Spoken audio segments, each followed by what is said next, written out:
Bismillahirrahmanirrahim. Assalamu alaikum dear student.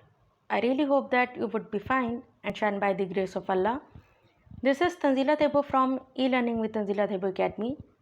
जैसा कि आप जानते हैं CSS स्क्रीनिंग टेस्ट जिसको हम CSS MPT टेस्ट भी कहते हैं, this test is going to be held on 2 October of 2022. और काफ़ी एस्पायरेंट ने मुझे बहुत सारे मैसेजेस करके जो क्वेश्चन पूछे हैं उन तमाम क्वेश्चन को मैं इस वीडियो लेक्चर में एड्रेस करने जा रही हूँ. सबसे पहले हम इसके सिलेबस को डिस्कस करेंगे डिटेल में, ठीक है ना. उसके बाद हम बेस्ट स्ट्रेटजी अगर आप सेल्फ स्टडी के तहत प्रिपेयर करना चाहते हैं इस टेस्ट को, वो कैसे कर सकते हैं, किस तरह कर सकते हैं, I am going to tell you, right. उसके बाद देखें, smart study is the key to succeed in any exam, not just particular this one. Smart study is the key to crack any exam. तो उसके लिए important areas को जानना बहुत लाजमी है. आज हम इस लेक्चर में इम्पॉर्टेंट एरियाज़ ईच सब्जेक्ट को लेकर उसके जो इम्पॉर्टेंट एरियाज़ हैं जिस पे आपको काम करना चाहिए वो मैं आपको बताने वाली हूँ, ठीक है. उसके बाद फिर मैं आपको सोर्सेज भी बताऊँगी कि आपने इसकी प्रिपरेशन किस तरह करनी है और किस यानी किन बुक्स से या किन वेबसाइट से करनी है. इन तमाम चीज़ों को हम डिस्कस करेंगे. उससे पहले मैं आपको इसकी थोड़ी जर्नल इन्फॉर्मेशन भी दे दूंगी इस टेस्ट के बारे में. तो आज का लेक्चर स्टार्ट करते हैं. But if you haven't subscribe to this channel yet, so do it right now. So let's get started. देखें, CSS स्क्रीनिंग टेस्ट, इसकी जो डिटेल्स हैं, जो जर्नल इन्फॉर्मेशन है इसके बारे में, I really want you to know about it. Total number इसके जो MCQs होते हैं, जो टोटल क्वेश्चंस आते हैं वो 200 होते हैं, ठीक हो गया. उसके बाद जो आपको दिया जाते हैं मिनट्स, यानी एक MCQs 1 मिनट का होता है. तो 200 MCQs होंगे तो आपको 200 मिनट्स भी 200 ही दिए जाएंगे. क्लियर. और पासिंग मार्क्स को लेके काफ़ी स्टूडेंट बहुत ज़्यादा टेंशनाइज्ड हुए होते हैं. Just be relaxed, trust me, it is extremely easy to get 33%. अगर हम कोई बच्चा, कोई एस्पिरेंट, मैं ये नहीं कह रही कि मेहनत ना करें, but I am just making understand कि 33% is extremely easy to get, ठीक है. आपने 200 मार्क्स से 66 मार्क्स लेने होते हैं जिसकी परसेंटेज बनती है 33%. क्लियर. और फिर ये क्वेश्चन आता है कि आपको कैसे पता चले कि आपके सही कितने गए, गलत कितने गए. पहली बात तो हमें खुद ही पता चल जाता है as soon as we come out from exam hall, right. But फिर भी आंसर शीट जो अपलोडेड होती है सेम डे हो जाती है. वो ऑफिशियल नहीं होती बट आइडिया हो जाता है, और जो ऑफिशियल रिज़ल्ट आता है विद इन 2 वीक्स आ जाता है, ठीक है. अब देखें, इसके मार्क्स जो होते हैं 200 होते हैं. अब 200 तो होते हैं, पर इसका डिवाइड कैसे किया जाता है, ये 5 सेक्शंस हैं, उसमें ये डिवाइड हुए हैं 200 मार्क्स. अब वो कौन से सेक्शन है वो आगे चल के हम डिस्कस करते हैं. और ये टोटली MCQs बेस्ड होता है, ठीक हो गया. अब देखें, सेक्शन 1 जो होगा ना आपका पेपर में, टॉप पे वो इस्लामिक स्टडीज़ होगा, उसके 20 मार्क्स हैं, ठीक है. अब वो आगे चल के मैं बताऊंगी कि इनके कौन से एरियाज़ हैं जिस पे आपने फोकस करना है, और वो कौन सी ऐसी सोर्सेज हैं जिस पे आप इजीली स्मार्ट स्टडी करके आप बिल्कुल इजीली इस चीज़ को क्रैक कर सकते हैं, ठीक हो गया. सेकंड सेक्शन आपके पास होगा उर्दू का. अच्छा, उर्दू के लिए काफ़ी बहुत ज़्यादा एस्पिरेंट परेशान रहते हैं क्योंकि CSS का कोई भी ऑप्शनल भी उर्दू सब्जेक्ट नहीं है. So that's why they are unable to get idea that where to prepare yourself for this. तो I'm gonna let you know, मैं आपको बताने वाली हूँ, ठीक है. nothing to worry about. Urdu portion होगा जिसके 20 मार्क्स होंगे, 20 क्वेश्चंस होंगे, 20 मार्क्स होंगे. अब वो क्वेश्चन किस बेस्ड पे होंगे वो भी मैं आपको बताऊँगी, ठीक है. फिर आ जाते हैं इंग्लिश. इंग्लिश के आपके 50 मार्क्स हैं, मतलब 50 क्वेश्चंस होंगे, जो भी एक तरीका होगा. 50 मार्क्स आपने गैन, यानी कि 50 मार्क्स का इंग्लिश पोर्शन होगा. अब काफ़ी बच्चे इसमें बहुत स्टक हो जाते हैं कि इंग्लिश तो बहुत ग्रामर है, बहुत सारी चीज़ें होती हैं, हम किस चीज़ को फोकस करें, किस चीज़. Don't worry, nothing to worry about, क्योंकि स्मार्ट स्टडी एरियाज़ पे फोकस करने वाली होती हैं. और एक बात ध्यान में रखें, ये जो कंपलसरी सब्जेक्ट है उसी से आ रहा है, सिर्फ उर्दू एडिशनल है जो पीएमएस में होता है। ठीक हो गया। तो एडिशनल सिर्फ उर्दू है, बाकी सारे कंपलसरी हैं। कोई एक आपने बिल्कुल ही आउट ऑफ द बॉक्स जाके प्ले नहीं करना होता इसमें। Just focus on those areas जो आप वाइल स्टडिंग फॉर सीएसएस आप कर रहे होते हो। ठीक हो गया। पहली चीज़ तो ये माइंड में रखें। आपका पैटर्न एमसीक्यूज़ है, बट आपके जो एरियाज़ हैं ऑलमोस्ट वही होंगे। ठीक है। अब देखें, अब वो कौन से एरियाज़ हो गए, अगेन आई वुड से वो आगे चल के मैं बताने वाली हूँ। अब आ जाते हैं जर्नल एबिलिटीज़। इसका पोर्शन सेक्शन होगा 4, जिसमें आप जर्नल एबिलिटीज़ में 60 मार्क्स का होगा। अब वो कौन से ऐसे एरियाज़ हैं जिस पे आपको फोकस करना चाहिए, वो मैं आपको आगे बताऊँगी। फिर आ जाते हैं जनरल नॉलेज। जनरल नॉलेज के 50 मार्क्स हैं। अब ये जो जनरल नॉलेज है ये कितने सब्जेक्ट में डिवाइड है वो आगे चल के हम देखेंगे। ये तो आपको क्लियर हो गया कि 5 सेक्शंस हैं। इन 5 सेक्शन में ऑलमोस्ट तमाम कंपलसरी सब्जेक्ट हैं, बस उर्दू की एडिशन है। ठीक है। अब देखें, इस्लामिक स्टडी जो नॉन मुस्लिम है, एक चीज़ मैं बताती जाऊँ आपको, वो सिविक या एथिक्स को प्रेफर करेंगे, राइट। तो there is nothing to worry about for non Muslim people, so candidate, so just be relaxed, right.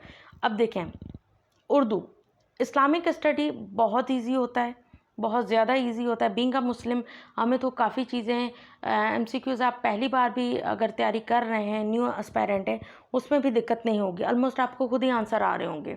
उसके बावजूद भी मैं सोर्सेज बता दूंगी इसकी, कहाँ से किस तरह तैयारी करनी है और किन एरियाज़ पे करनी है। अब देखें, उर्दू की बात आती है। उर्दू में आपने ग्रामर पे तवज्जो देनी है। जो उर्दू ग्रामर होती है ना, उस पर तवज्जो देनी है, एंड ट्रांसलेशन। तो इधर मैं प्रेफर करूँगी अब थोड़ा सा पीएमएस का जो है ना उर्दू पेपर, उसके जो एमसीक्यूज़ पेपर है ना, पास पेपर्स, आप उधर से इसकी तैयारी करें सिंपली। ठीक है। अगर आपको वाकई में ये पोर्शन क्रैक करना है तो गो फॉर स्मार्ट स्टडी।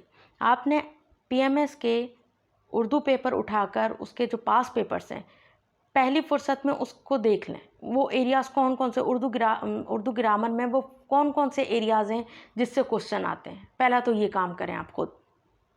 ठीक है। चंद ही होंगे, जैसे ग्रामर इंग्लिश ग्रामर के हैं चंद ही हैं, उर्दू ग्रामर के भी यही होंगे। थोड़ा सा आप इस चीज़ को खुद थोड़ा सा स्टडी करें कि आपने पास पेपर्स उठाने किसके, पीएमएस के। क्लियर। 5 ईयर्स के उठा लें। ठीक है। उधर से उठाकर आप देख लें ग्रामर पोर्शन कैसे आता है। ठीक हो गया। ट्रांसलेशन एंड ग्रामर को आपने देखना है उर्दू पोर्शन में। अगर हम इंग्लिश की बात करें, इंग्लिश को लेके काफ़ी लोग परेशान रहते हैं, और अक्सर स्टार्टिंग में ये उनको ये कॉन्सेप्ट हुआ था शायद विकैब ही है, सिनोनियम एंटोनियम्स ही आएंगे। ऐसा नहीं है। देखें, विकैब तो आनी है। ठीक हो गया। बट कॉम्प्रिहेंशन भी आएगी, पर अगेन वही बात है, एमसीक्यूज़ बेस्ड आएगी। आपको एक कॉम्प्रिहेंशन पैसेज सपोज दिया गया होगा, उसका क्वेश्चन देकर उसके आंसर दिए हुए गए होंगे। ठीक है। मैं ऐसा करूँगी कि मैं अपने फेसबुक जो मेरी आईडी है तंजीला थेबो, उस पर मैं अपलोड कर दूँगी पास पेपर जो लास्ट ईयर हुआ था, प्रीवियस ईयर हुआ था, क्वेश्चन पेपर जो आया था उसका सॉल्व मैं अपने प्रोफाइल पे अपनी टाइमलाइन पे शेयर कर लूँगी। आप उस चीज़ को देख लीजिएगा, आइडिया हो जाएगा कि कॉम्प्रिहेंशन कैसे दी गई थी लास्ट टाइम। ठीक है ना। फिर ग्रामर देखें, ये 3 एरियाज़ हैं। इंग्लिश के 3 एरियाज़ हैं, vocabulary, comprehension and grammar. Vocabulary तो आपको पता है सिनोनियम एंटोनियम्स आ जाएंगे। ठीक हो गया। यहाँ पर जैसे इंग्लिश विकेबलरी, इंग्लिश प्रीसिएंट कंपोजिशन का जो पेपर होता है, इस तरह विकेबलरी। ठीक हो गया। या सिनोनिम एंटोनियम्स। अब कॉम्प्रिहेंशन का मैंने बता दिया। अब आता है क्वेश्चन ग्रामर। ग्रामर क्या होती है, ग्रामर में काफ़ी एरियाज़ हैं, बहुत ज़्यादा एरियाज़ हैं, पर आपने परेशान नहीं होना। बस इन चंद ग्रामर के एरियाज़ को फोकस कीजिएगा। ठीक है। 33% आपको उठाना कोई दिक्कत नहीं होगी अगर आप इन एरियाज़ पे फोकस कर लोगे जो मैं तमाम सेक्शन के बता रही हूँ। अब ग्रामर रूल्स पे तवज्जो दीजिएगा। अब वो कैसे, सेंटेंस करेक्शंस। अब जो सेंटेंस करेक्शंस हैं, आप प्लेलिस्ट में जा सकते हैं, सेंटेंस करेक्शन मेरे चैनल पर है। आप उसको मैंने डिज़ाइन ही CSS, PMS या कम्पेटिटिव एग्ज़ाम जो 1 पेपर एग्ज़ाम होता है, उसके तहत ही वो सेंटेंस करेक्शन के जो वो रूल्स हैं जो इन कम्पेटिटिव एग्ज़ाम्स में दिए जाते हैं, वही मैंने उसको तैयार करके आप लोगों के लिए अपलोड कर लिया है, तो उसको आप देख लीजिएगा। ठीक हो गया। सेकंड बात आ जाती है नरेशन, जिसको हम डायरेक्ट एंड इनडायरेक्ट स्पीच भी कहते हैं। इनके रूल्स मैंने बहुत सिंपल वे में ऑलरेडी अपलोड किए हैं। मैं आप प्लेलिस्ट में अगेन वही बातें हैं, आप प्लेलिस्ट में देख लीजिएगा। यहाँ I try my level best to mention it's there, I would say link, तो मैं लिंक भी शेयर कर लूँगी इनके, ठीक है ना, डिस्क्रिप्शन बॉक्स में या फिर कमेंट बॉक्स में।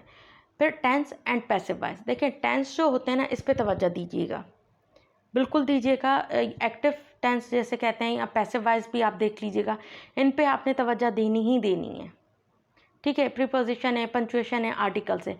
अब कहने का ये मकसद है, ग्रामर पोर्शन में सबके सभी क्वेश्चन नहीं आ जाएंगे ये कि भाई आपको टेंसेस भी दे दिए, प्रीपोजिशन भी दे दी, पंक्चुएशन भी दे दी, इनमें से आएगा। ये एरियाज़ हैं, आपने इन पे तैयारी करनी है इंग्लिश को लेकर।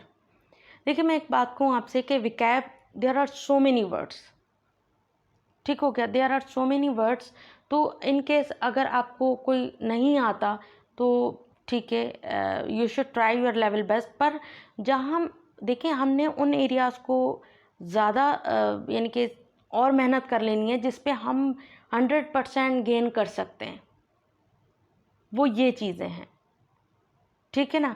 तो इसकी ऑलमोस्ट हम 90% गारंटी दे सकते हैं कि अगर आपकी इसमें ग्रिप हो गई तो डेफिनेटली आप बहुत इजीली क्रैक कर जाओगे, ठीक हो गया।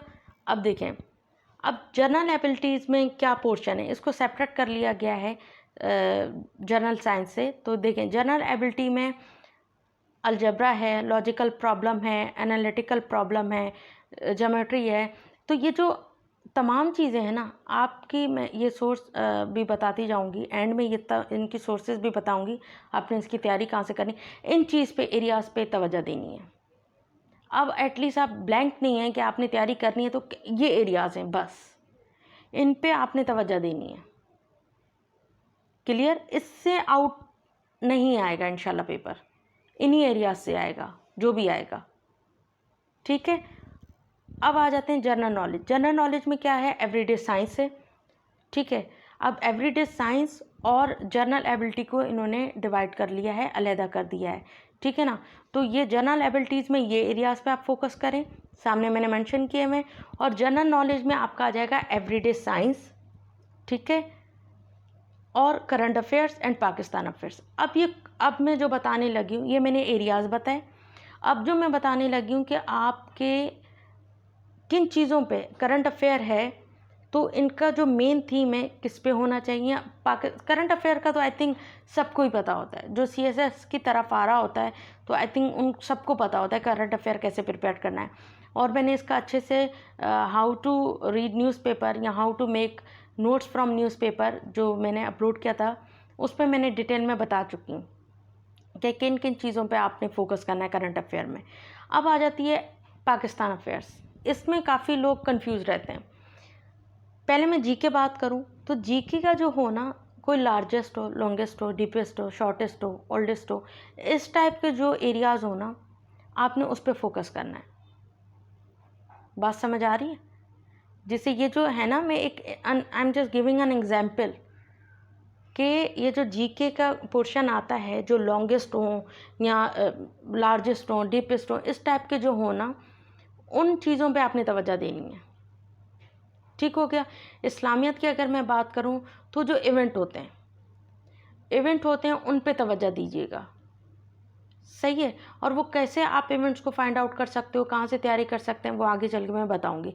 अभी आई am just making you understand कौन से ऐसे टॉपिक्स हैं जिस पे आप तवज्जो से इंशाल्लाह फोकस करोगे तो you will be able to crack it, ठीक है। अब पाकिस्तान अफेयर्स की जब बात आए ना, देखें current affair and Pakistan affair both are different, ठीक है। मैं रिटन एग्ज़ाम की बात नहीं कर रही, उसमें थोड़ा सा टच आ जाता है, but when it comes to MCQs वो बिल्कुल डिफरेंट होता है। अब जो पाक अफेयर्स होता है ना, वो जो पोर्शन आपने तैयार करना है ना, प्री पार्टीशन से करना है। इवेंट्स हो, इंसिडेंट हो, इन तमाम जैसे प्री पार्टीशन को आपने फोकस करना है। पाकिस्तान अफेयर की अगर आप जब आप उसके एमसीक्यूज़ को तैयार कर रहे हो तो you need to focus on pre partition. उसके जो इवेंट हुए थे, इंसिडेंट हुए थे, डेट याद करना, ये इन तमाम चीज़ों पे तवज्जो दीजिएगा। Is that clear? अब हम आ जाते हैं सोर्सेज के। स्टडी सोर्सेज जो होती हैं फॉर सेल्फ स्टडीज़, सबसे बेस्ट जो मैं सबसे पहले प्रेफर करूँगी ना, पास पेपर्स। देखिए अगेन मैंने स्टार्टिंग में ही कहा था आपको कि जो इसकी तैयारी करनी है आपने, ये तमाम के तमाम जो पेपर्स के सेक्शंस हैं वो आपके कंपलसरी है। सीएसएस कंपलसरी, जस्ट 8 एडिशन है वो उर्दू का है जो पीएमएस में होता है। ठीक हो गया। उर्दू के लिए आपने पीएमएस के पेपर उठा लेने हैं, एमसीक्यूज़ के 20 ईयर्स के या चलें 15 ईयर्स के, but it will be better to get 20 years. ठीक है, उससे आपने रिवाइज करना है, उससे पेपर लाजमी आता है, ज़रूर आता है। तो पास पेपर्स को आपने बहुत इम्पोर्टेंस देनी है। अक्सर एस्पायरेंट उसको बिल्कुल इग्नोर कर देते हैं, which is utterly wrong. Pass papers guides you, ठीक है ना, आपको गाइड करता है किस तरह क्वेश्चन आते हैं, किस तरह कौन से एरियाज़ हैं जिस पे आप फोकस कर सकते हैं। तो तमाम जितने के उर्दू हो, इंग्लिश हो, इस्लामियात हो या सिविक हो जो नॉन मुस्लिम हैं, ठीक है ना, या एवरीडे साइंस हो, जनरल एबिलिटी हो, इन तमाम के तमाम जो सीएसएस के पास पेपर्स हैं उनका जो एमसीक्यूज़ है ना, उसको ज़रूर आपने रिवाइज करना है। पहला क्लियर। दूसरी चीज़ है, अगर हम जनरल नॉलेज की बात करते हैं, ठीक है ना, cyclopedia of general knowledge by Ahmed Najeeb, it is one of the best book I would say. बेहतरीन बुक है, एक्सीलेंट बुक है। बट अगर मैं देखें हमारे पास टाइम कम होता है, प्रिपरेशन का टाइम कम होता है, तो स्मार्ट स्टडी के लिए मैं ये प्रेफर करूँगी कि model papers by Imtiaz Shahid, ये दोनों रिकमेंड किया जाता है। बट मैं अगर पर्सनली आपको सजेस्ट करूं तो I will want you to go for model papers by Imtiaz Shahid.